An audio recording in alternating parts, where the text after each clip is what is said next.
I think I'll start before the beginning, in the sense that when I recovered the memories of trauma, I also recovered other kinds of memories because they're all sort of tied together. And one thing that I remembered is being at this meeting. It was not here on Earth. It seemed like it was some kind of a galactic meeting. So there were humans, but other beings too.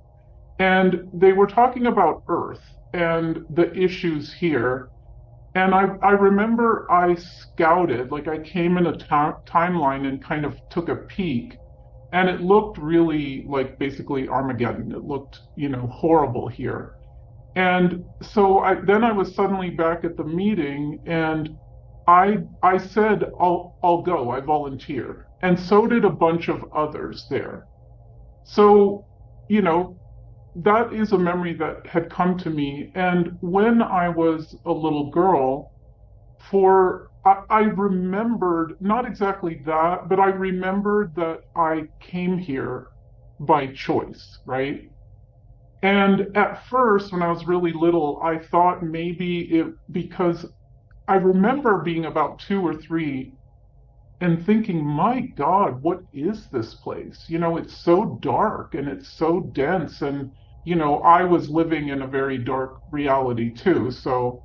Um, and so I always had this feeling like this place was a little different or a little odd. So I knew, I couldn't put it in words at that age, but I knew I sort of come here with a mission, for lack of a better word. And in retrospect, I knew when I was little also this kind of odd detail, which is that the balance of light and dark on the planet was really skewed towards dark. And, there's a lot of information out there, and I don't claim to know the exact truth, but I do think that was the case, that this was an experiment in balance between light and dark, and then, it really tipped in on the wrong end towards dark. So I feel like I kind of like absorbed a lot of that dark in the situations I was in and sort of kept it in my body until I was old enough to process that and let it out. And it's like a transmutation of light into dark.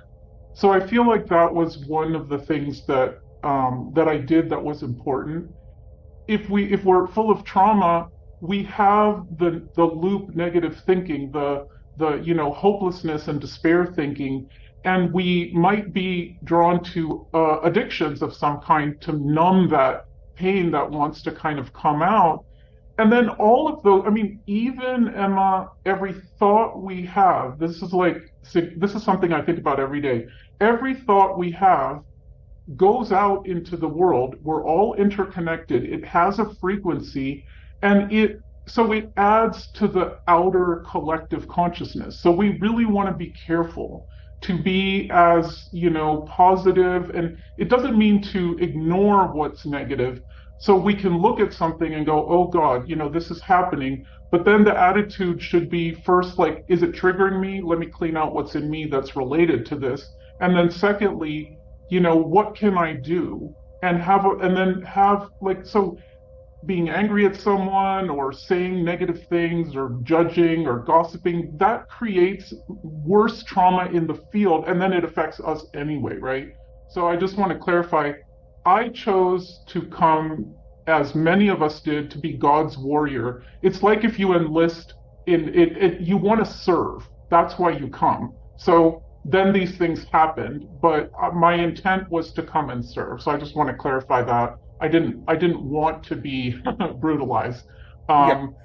So yeah, so I was born in 1964, and um, at the time, my dad was a Marine, so I was born in a base in Southern California, and my mom is Italian, and he got sent to Vietnam when I was a baby, and so my mother has clearly been abused herself. She's a very fragile person, so even not having my dad there threw her into a depression, so she wouldn't get up and come feed me or change me. And so in the very, very beginning, I remember both crying and needing someone to come, but then when she would come, she would be very angry and violent. So right from the beginning, this kind of thing of like, well, either someone comes, or either you're abandoned and no one comes, or somebody shows up, but then it's violent, right? So that kind of, that was not a great beginning. And so my uncle, her much older brother, who ran a secret facility in Rome under the ground. These exist all over the world. They do experiments, they do torture, they do that kind of stuff. He actually came to visit when I was a few months old. So it began before I was one. And I remember a ritual that he did to break attachment, where he had the room darkened and he had like a light, and he had my mom tied to a chair in front of me. And I remember, holding the crib bars and barely, not being able to look over the top, looking through the little bars.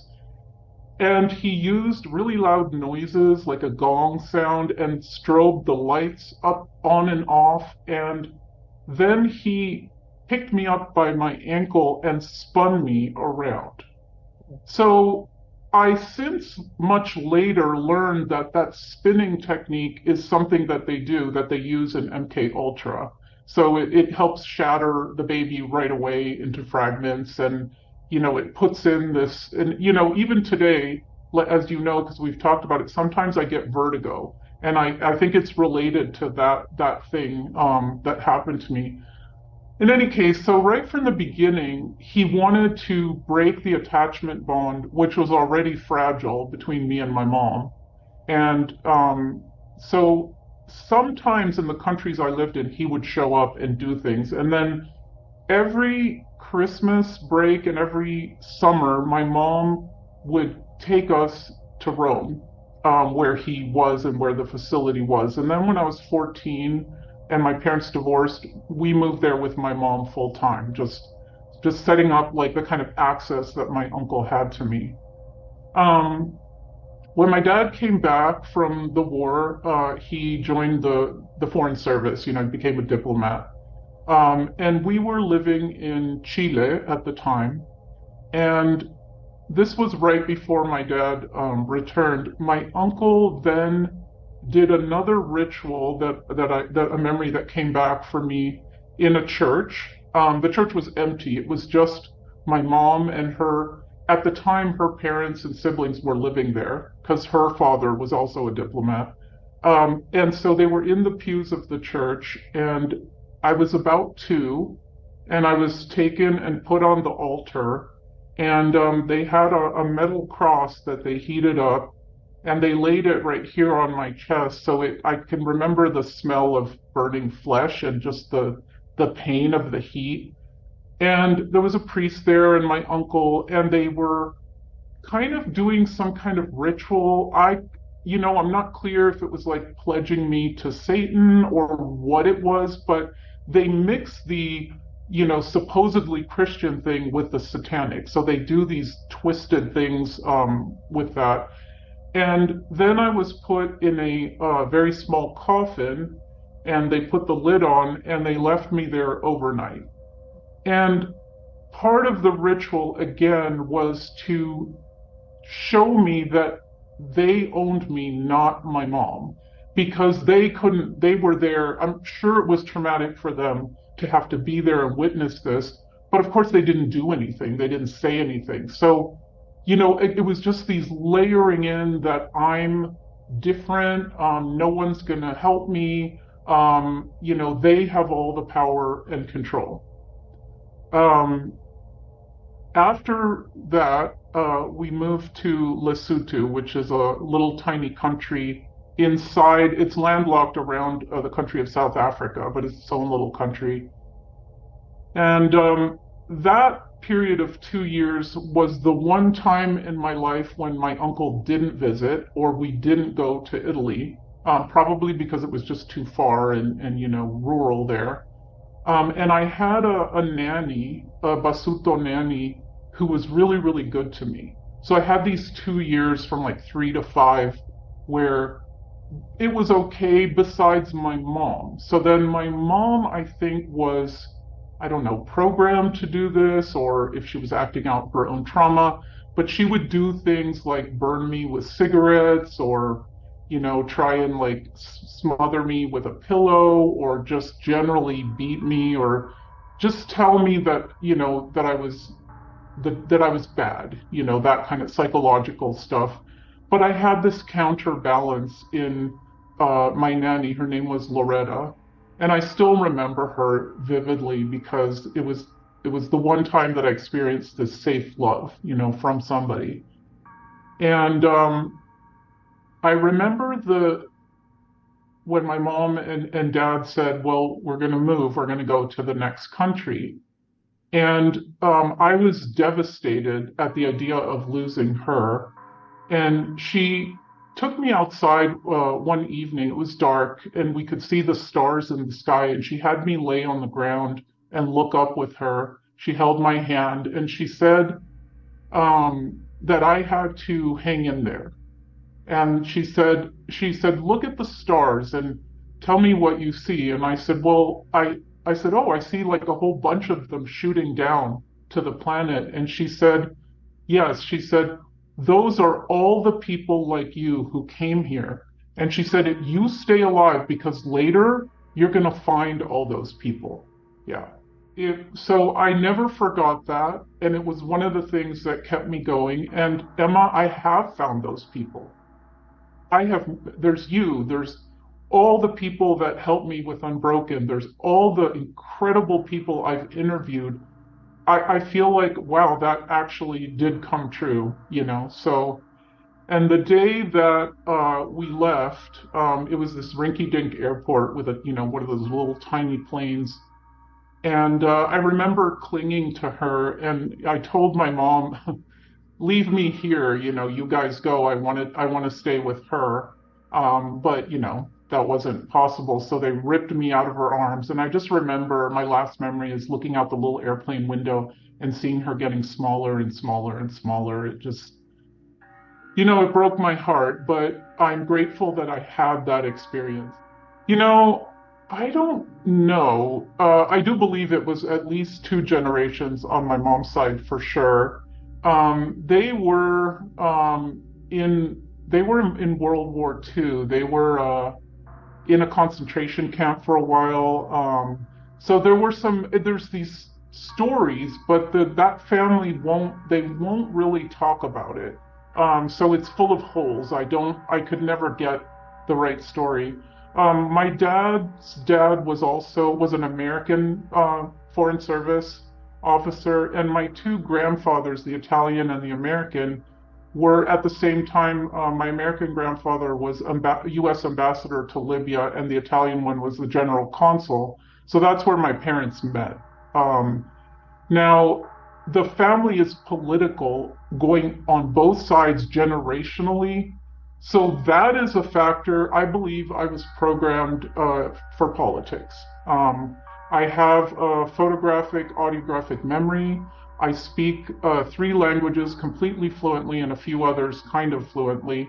And I grew up with these cocktail parties and these events where I would meet presidents or dignitaries or things like that. So I was also trained in like impeccable social skills and how to talk with adults and relate. And so that's one of the facets of my training. So I believe that's probably what I was being groomed for, considering the generational, I've like 3-star generals in my family and like people at all these kinds of levels. So I'm still unpacking that, but that's what I have so far. Yeah. So these kinds of facilities, I mean, the whole world has underground tunnels, underground facilities. There have been underground cities down there. I know that sounds kind of crazy, but this is the reality. And so this one was in Rome.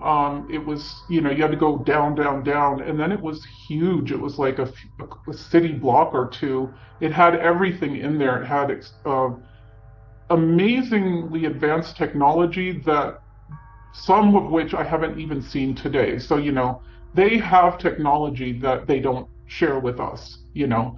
For example, people have discovered this. There's free energy technology that's been in existence for 70 years, and but they're not going to give that to us because they can profit off, the things that we use now. So he was the head of it. And he was connected with people from the Italian mafia, from the Italian government, and from the Vatican. And like you said, the facility in the Vatican had an underground train that connected them. So he would do experiments and torture on behalf of the Vatican.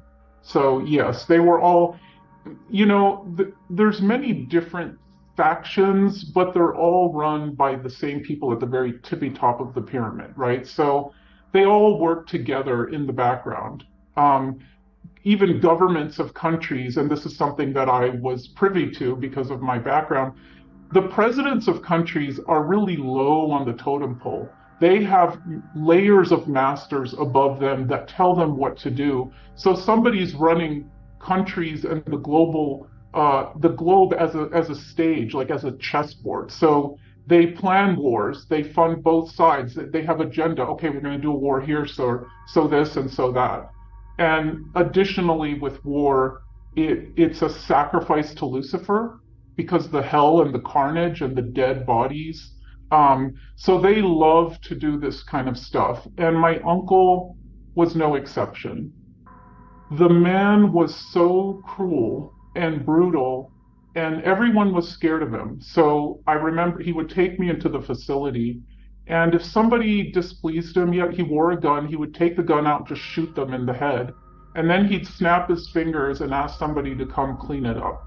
So he was ruthless. I believe, Emma, that he was inhabited by a demonic entity. I believe that they do this. These elites do this. They do these rituals and they invite demonic entities to inhabit them, to give them power and then wealth and fame. And so that's why I think it's so hard for people to accept that these kinds of people will rape babies, they will cook and eat babies, they will do horrific tortures to children. Because, see, we can't imagine that, but that's because we're human and we have a connection through our heart to God. But these people, many of them have willingly chosen to sever that connection and instead to give themselves over to Lucifer, to the dark. I know this sounds like some kind of movie or novel, but I swear to God that this is real because I saw it with my own eyes. I would be taken, and so the Vatican has like sub levels, and not even the levels where they have like the tombs, but even under that, they have this room with a huge marble altar. And I witnessed this myself. They took me there, and they would have people standing around the altar, and it would be the popes, because there's more than one pope. There's the one that shows his face to the world, and then there's others. And then there were like VIPs of whatever, ilk. And they will bring in a baby or a small child and brutalize the child so that the terror and the adrenaline is going in the body. And then they had a special knife, and they would cut the child while alive from here, like down, and the blood would start to flow. And they had these chalices at the four corners of the altar where the blood would collect. And if the child was small, they would literally pluck out the heart and eat it. And then they would drink the blood. Now, people, if they've done their research, will have heard of adrenochrome. This is done in almost like a factory manner with children, and the blood is labeled by quality and age of the child, and it's sold. So this is actually an industry, a hidden industry, but I witnessed it being drank just live in this ceremony. And what they were doing was making this offering to Lucifer, and I could feel these entities coming into the room and inhabiting the people. They weren't corporeal, but you could sort of see a dark smokiness. And then mainly for me, it was this feeling of cold. It was like a cold that's undescribable in the room all of a sudden. And so I wanted to illustrate that example because they do these rituals still today. They do them. They use astrology, so they use the full moon. Halloween is a big sacrifice time, etc. Like the major holidays, and they will do these kinds of rituals to bring more dark energy into themselves and into the planet. Um, I'll describe the facility a little bit too. So I was taken there a lot and I was put through torture. And when I say torture, it was a lot of electric shocks, electrodes in different places. Things like being locked in, he had this like walk-in giant freezer where they would hang dead bodies and dead animal bodies. And I would be put in there for long periods of time. I was buried alive once that I can remember with dead bodies, so like and left there to freak out for a period of time. Obviously, rape and beatings and things like that. The worst for me was he had a whole section where he had animals in cages, and I was made to walk through this section. It's like a U, like an L or a U shape, and I'm going to say something kind of horrific, so just brace yourself. But I saw a calf, a baby cow, that they had taken its skin off and they were dripping acid on it and it was screaming. There were all these animals in various stages of torture, and the other one that really left an impression on me was a cat, and they had like a metal spine, and the cat was like held on this thing, and it was like a see-through tank, and the bottom half had water in it, and he pressed a button and lowered the cat into the water and put piranhas inside the tank so that the cat would basically be eaten alive. And there's more, but I'll just leave it at those two. And so I would be made to watch these horrific things. He once brought a pregnant dog in and sliced her belly open right in front of me. Um, Torturing animals, torturing people, murdering people, and then I'll pause, but then I would like to talk about the experiments that were done on me. And it's complicated because and the Vatican is a beautiful work of art. I mean, I've seen it all, of course. I lived in Rome for many years, and it's definitely something to be appreciated for what it is. It's not, and see, people think that they're worshiping God, and but it's that twist, so they trick people into feeling like this church is good and it's of God, but really underneath, the Jesuits are one of the most brutal group on the planet, and you can add the Freemasons and the Illuminati, and they're all part of one order, but that's the fact. That's what they do. They put this veneer of God and Jesus and whatnot, but then really underneath it is satanic. They are Satanists. And I I think, I don't want to say religion is comforting for people, and if you're getting together with your community and you're praying or worshiping God and you're good, that's great. I'm just saying that there's a lot of stuff behind the scenes and manipulations. And so one thing that I've thought of is, okay, so why is Jesus Christ, who I believe is absolutely real, why was he portrayed as a dead, tortured corpse on a cross? Why not portray him smiling and like alive, right? So right there, you've got to. I won't give my opinion. I'll let people ponder that. Okay, what is that?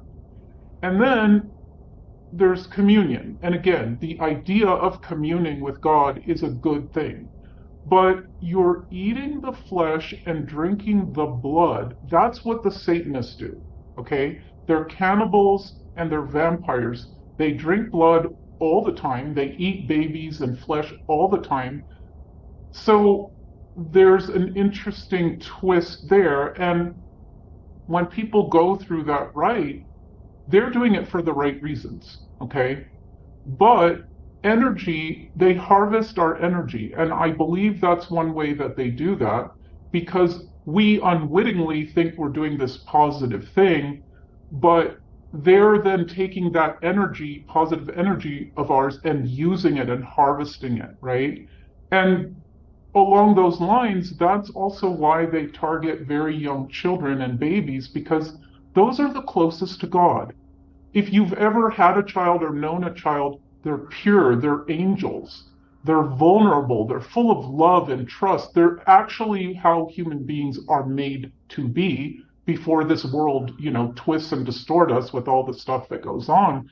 And so they want to take that pure life force energy and steal it from children. And then secondly, they hate God. So it's basically an FU to God, right? Um, and this kind of goes into later I understood, oh, this is MK Ultra. Of course, when I was going through it, I didn't know the names for any of these things. It was just what was happening to me. But there were many kinds of experiments where like I would have this metal helmet placed on my head and it had wires coming out and attached to some machinery. Um, there was an instance actually when they were doing that, and I concentrated really hard and I fritzed some of the connections. They sparked and they had to sort of stop it at that particular moment. Um, but a lot of things where I would have to, they had these like, they had virtual reality, and this was in the 70s, right? So these things that you wear, like a big mask and things that they play and audio stuff. Um, I would be made to say really, I would be told I had to say these really horrible things about myself into a cassette tape recorder, what they used back then. And then they would play that and make me listen to it with headphones. So it would be like my own voice programming me to tell me how awful I was and this and that. Um, some of the experiments were I guess psychological, but horrific. I was always wanting. I would see this girl that I would say was my friend. So she wasn't corporeal, but I think I had some, psychic ability. I did have psychic ability. So I would see this girl that I would kind of would give me comfort, and she would be like with me. And I said that, in my innocence. So there was a time when my uncle the facility had a bunch of rooms and they had two or three walls that were completely glass so that the scientists could watch, what was going on in there. All the rooms had drain holes on the floor with hoses to hose off, blood and guts. This particular room had a ceiling to floor fan, big fan. Anyway, he had said if I did something, he would bring a girl to play with me. And so I was all excited, and I saw him walking down the hall with a girl towards the room. And right before they got there, the fan went on, and he pushed her through. And so she splattered all over me. And I'm sorry, I know this is really horrific, but this is what they do. And that was to show me, you know, I'll never have anyone. I'll never have comfort. I'll never have a relationship. He inculcated in me that it's my fault that all these people die. And I did believe that for a while. He would capture gypsies because in Rome they're undocumented. So there's going to be, no one's going to miss them. He would kidnap them and bring them into the facility and do all kinds of tortures and things.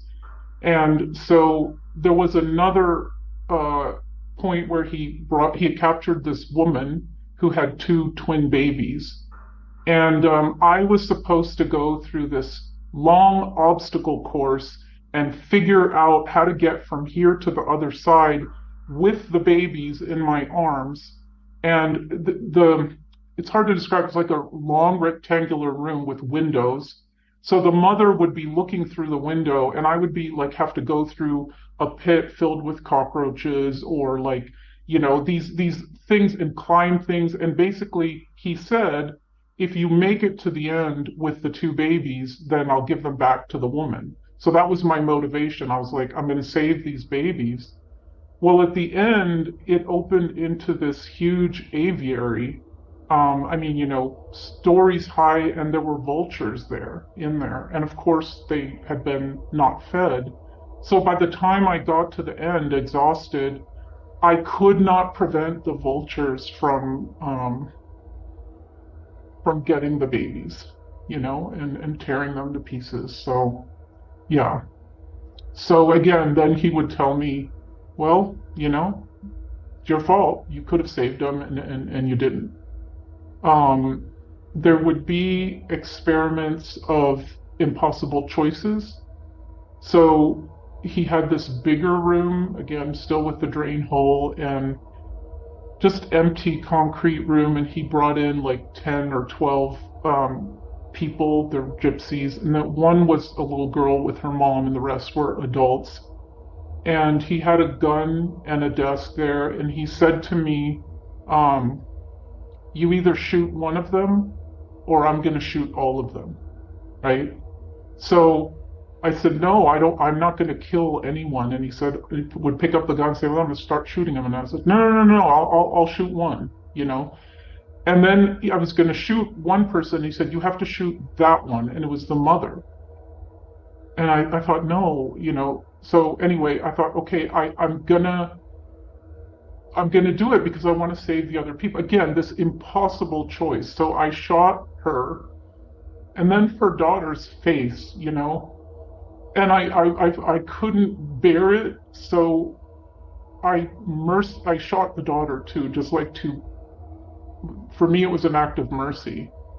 And then he said, oh, you did it wrong, you failed, and then he took the gun and shot them all anyway, and would lock me in the room again overnight, with all of them, and their blood kind of draining down into the drain hole in the center.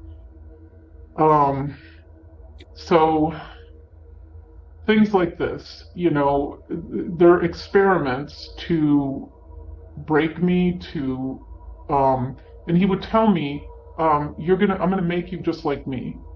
I'm gonna make you just like us. And then he would say, you're a killer. You killed, even though it was set up that way. And but I have to tell you, Emma, when I heard him say, I'm gonna make you just like me, something in me vowed. It was like a steel core that developed in me, and I was like, no, never. And he shouldn't have said that, because that was something that kept me going.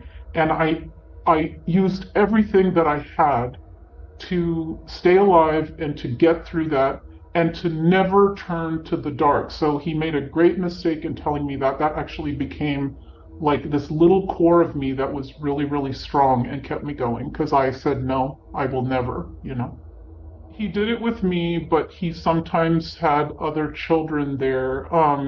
There was this little boy that was older than me that he had brought in, again, a gypsy boy.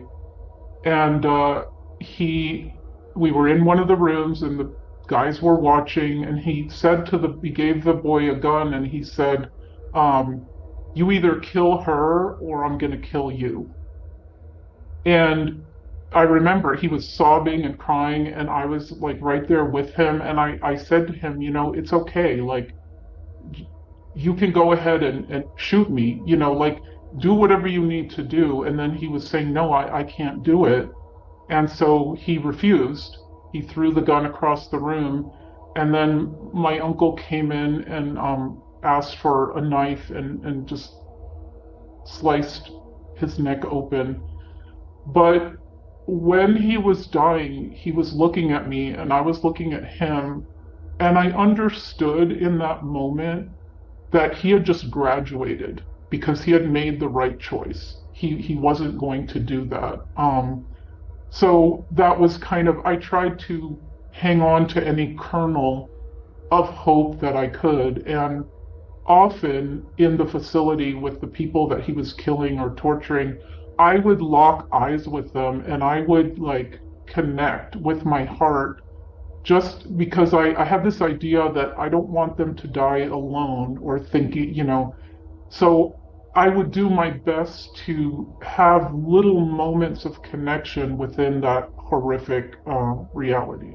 Yeah, actually, and another moment, like a little moment of victory for me, there was a time when the facility was under the ground and they had this like big sort of, I don't know, heating duct, and it was being repaired and there was this one kind of utility room, and I saw that it was being repaired, so it was open.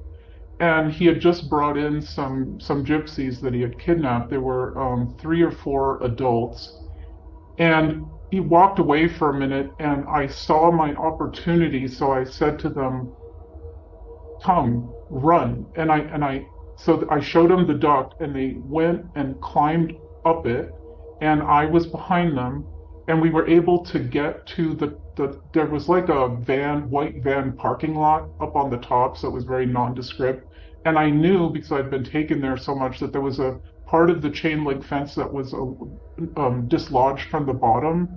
So they made it out, and I pointed to the fence, and they got out. They actually escaped.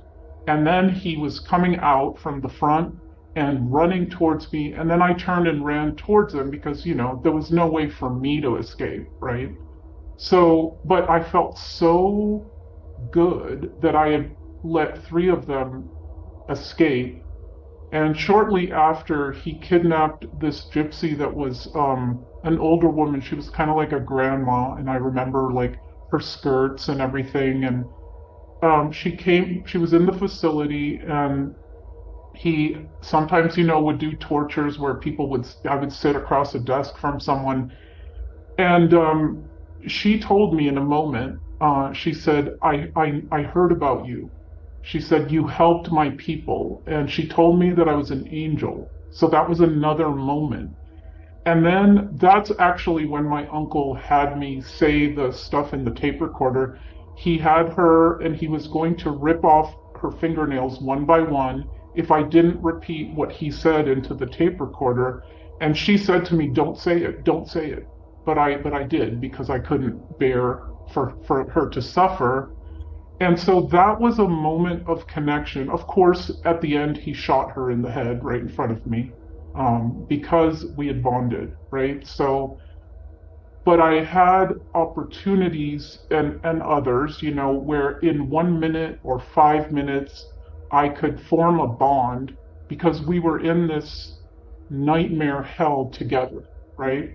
And I felt responsible because he was my uncle, and he was doing things to me that involved people because he figured out pretty quickly it was much more effective to hurt other people. That destroyed me much more than just hurting me, right? But to answer your question from earlier, there were other children, particularly, so sometimes there was a room where you had cages. So I'd be put in a cage, and there would be other kids sometimes, and we would be taken to these elite parties. So if you ever saw that old movie Eyes Wide Shut, I had to run out of the theater, but I saw enough to recognize they do these parties like this, all fancy and black tie, and then they would bring me and the other kids in a bus or something, and sometimes, like if it was this kind of fancy party, we would be all dressed up, and there would be different ages and boys and girls, and then the people at the party, these elites, would pick pedophiles like a specific age or race or gender. So they would just select us and then, take us to these rooms and do, rape the kids or whatever they wanted to do. Sometimes there would be these outdoor parties, like on grounds. So there would be some trees and some nature, and they would sometimes strip the kids naked, or sometimes put on like some certain costumes. And then we were to run and hide in the woods because it was a hunting party, and we, the children, were the ones hunted. And so it was terrifying because you knew inevitably they would find you, you know. And at the end of the evening, they would have this big party table, and they would always take at least one child and sacrifice that child. I witnessed at one of these parties, they somebody had a very long, old-fashioned sword, and they took two babies and basically impaled them on the sword alive, and then were swinging it around. And I want to emphasize that they think they were laughing and drinking and doing drugs, and this was fun for these people. Yeah. I don't know why, particularly me, my siblings were sometimes included in the tortures. Like there was in one of the facility rooms, there was a he had brought my sister, who was maybe a toddler at the time, and he had this see-through tank with water in it and a burner underneath. And then he had me on the other side of the room, and I had to put on this suit that had like pockets where you could put weights in there. So I was completely weighted down, and then he turned the burner on and he said, if you can get to her before the water boils, you can save her. And somehow I did it. I overcame the extra weight, and I was able to get there and take my sister out.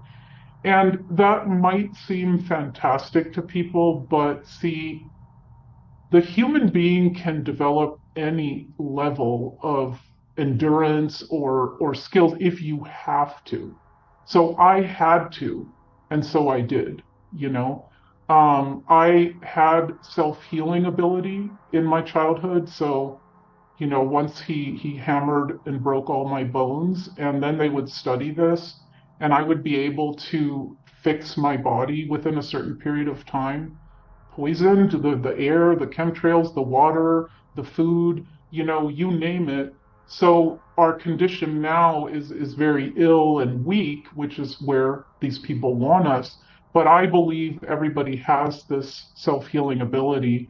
So sometimes he would use, never my brother, so just sometimes my sister with me, sometimes my mom. Um, yeah, so it kind of depended. And I just want to mention kind of a last piece of kind of the darker things I want to describe. I was trafficked, so I was given to different elites, and I would go to I would be at their homes for I don't know how many days, and I remember that feeling of just not knowing when I was going to be able to get back and get out of there. And that has carried into adulthood, where I've only in the last year conquered that. Whenever I traveled and stayed in hotels or Airbnbs, I wouldn't be able to sleep. I would have panic attacks all night because I was in an unfamiliar place. Eventually, I realized what that was, and I've been able to actually overcome that. But the last thing I'll say is, in terms of the sexual abuse, the rape, the trafficking. He had done a bonfire ritual with me when I was 14 at night.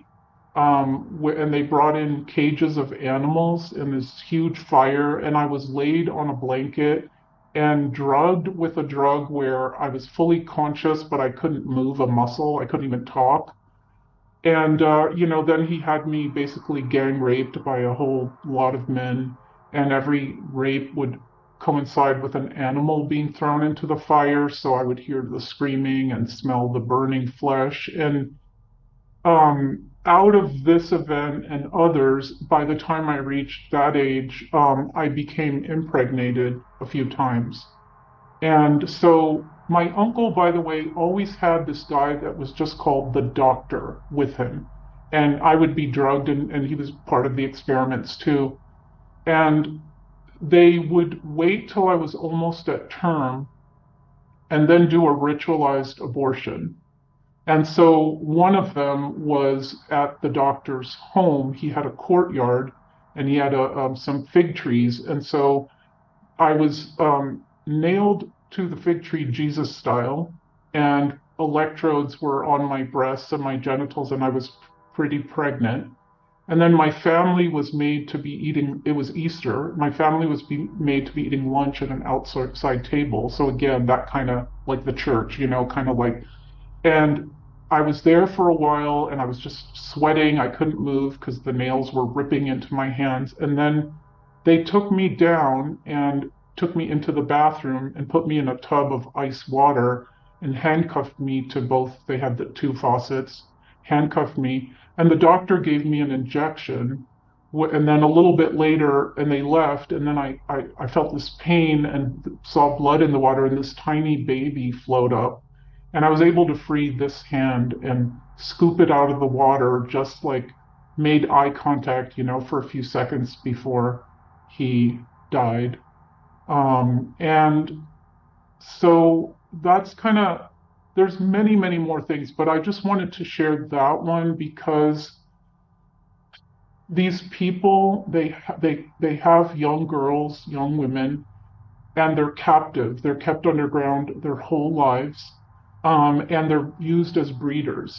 So they will have impregnate them. They will have these babies, and these are the babies that will be used in the rituals. The babies that will be, offered to Lucifer. The babies that will be cooked and eaten, and so I just wanted to mention that because that is a factor in what these people do. And something interesting is I hadn't remembered that memory. I was pregnant with my daughter. I have a daughter who's 20 now.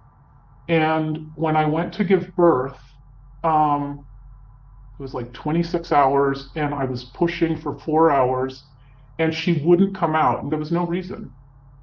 In retrospect, it was my body remembering and saying, I'm not letting this one out because they're going to kill it, you know?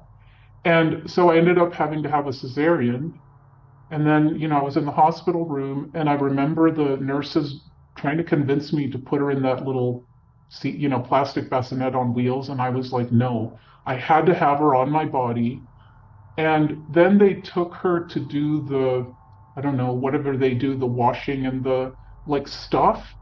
And within minutes that they took her, I started to have a huge panic attack and I was screaming. And my husband was like, what? And I was like, she's dead. She's dead. They took her. They killed her. Now, I didn't remember that incident. I didn't even know why I was saying that, right? And so they rushed her back. And I basically, you know, I wore her for the first year of my life. I quit my job and I raised her full time. And she's an incredible human being today and basically the love of my life. But I wanted to illustrate that because, so I have my baby now and she's safe and she's never been harmed and she's had love and she's had two good parents. And, so I'm very grateful for that. But I just thought that was an important last piece to share because they do this, unfortunately. I've talked to other survivors who have had forced abortions at term. They see us normal human beings as cattle, as useless eaters. They want to kill off the ones that are not, that's why during the last few years there was a campaign to, put the thing in the body of the elderly first and the handicapped. The genetic experiments that they've done with plants and with animals, they have always been doing on us. That thing was a genetic experiment. And they've done them in the past, so that's nothing new. So you can even say that like a country would be like a ranch and the people are like the cattle and they feel like they're free, they're roaming around eating the grass, but they have fences around.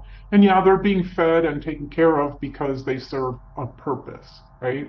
So every horrible thing that's out there that's done to animals, it's then maybe less hard to believe that this is also done to human beings behind the scenes, right? So I just wanted to sort of highlight that. So, my parents divorced when I was 14, and then I was full time in Rome. So he had access to me sometimes during the year, and then from 14 to 18 all the time. However, because my dad is American, it was always the plan that I would come to university in the US. I always went to American schools abroad. So that was one factor. And my dad was a very depressed, very absent person. And so he either didn't know or maybe was done to dissociate him. I don't know, but he was never able to protect me or anything like that. However, I think that there wasn't anything that my uncle could do about me coming to the US. So when I was 18 in 1982, I did come here. I said, "You will not touch me. You will not touch my sister. You will not touch my mother." And this voice just came out of me with this power. And without knowing why I said it, I said, "Because you know otherwise what I can do." And I believe that that had something to do with it.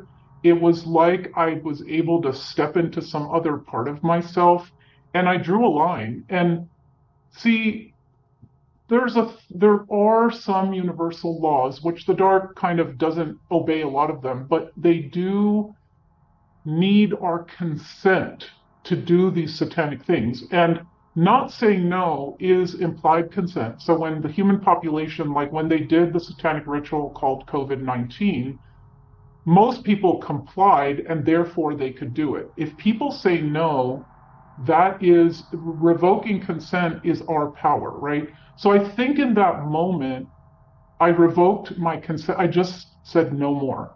And I remember at my graduation from high school in Rome, he came and he gave me this like leather fold binder thing, like, where you put like, it's, I don't know what to call it, but I opened it up and he had to pick some pictures and he said, "You're a killer and you'll always be a killer." So he tried at the end to, try and like keep me imprisoned within my own self, but I left. And I remember being on the airplane, flying from Italy to the US, this overwhelming sense of like freedom and like relief. And I was like, "Oh my God, I'm out of there."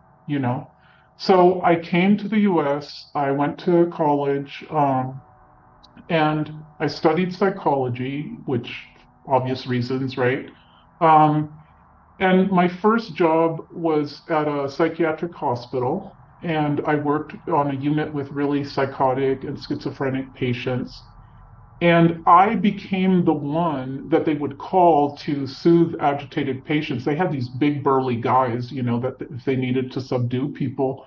But I wasn't scared, with everything I'd seen, that was, that was nothing to me. And I had this ability to see the real person, the soul of the person behind the mental illness.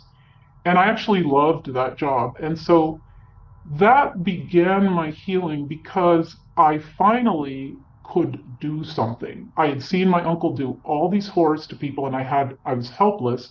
And now here I could help people. And then I worked with homeless, crack addicted folks in the inner city in DC. It was a community mental health center. And they were supposedly Axis 1 diagnosis along with an addiction. But after a little while, I began to see, and I told my boss, I said, "These people are traumatized. They're not crazy. They have trauma." So actually, she listened to me and began to look at it differently. And we ended up co-writing a manual for how to do trauma work, group work with this particular population. And presented at conferences and everything. And then she sent me to get training in trauma. So by then I was about 25. So I got some really good with the best people at that time. So now my training was really in trauma. I went back to school and I got a master's degree in psychology, and then eventually I did a doctorate. But then I would work, I ran a batterers program after that. So it was men who had been arrested for committing domestic violence, and they could choose jail or my 6 month men's group. So they took a chance hiring a young female to run this.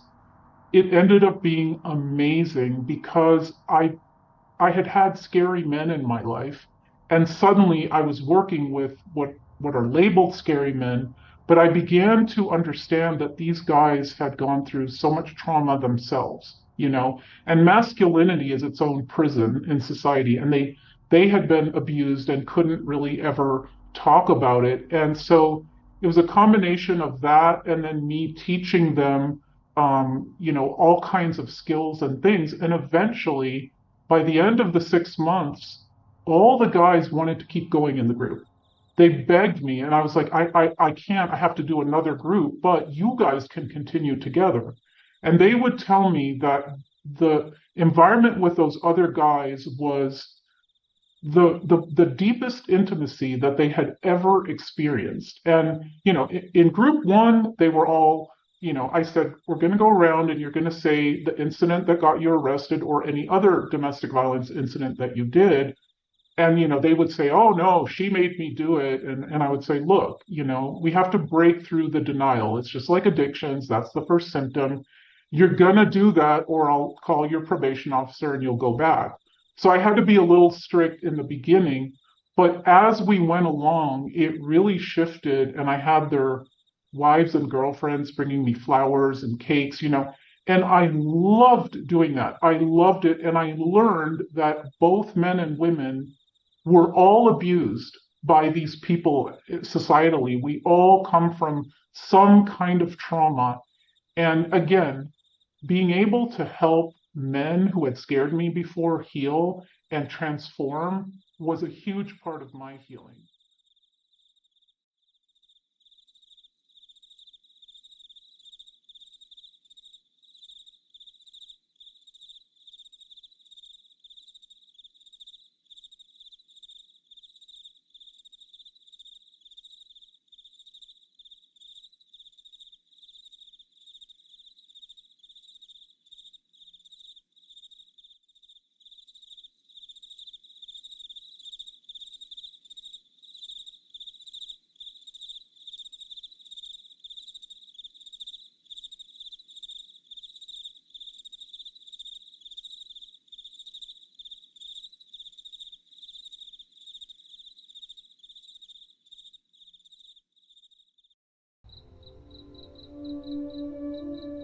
Hey everyone, thank you so much for watching.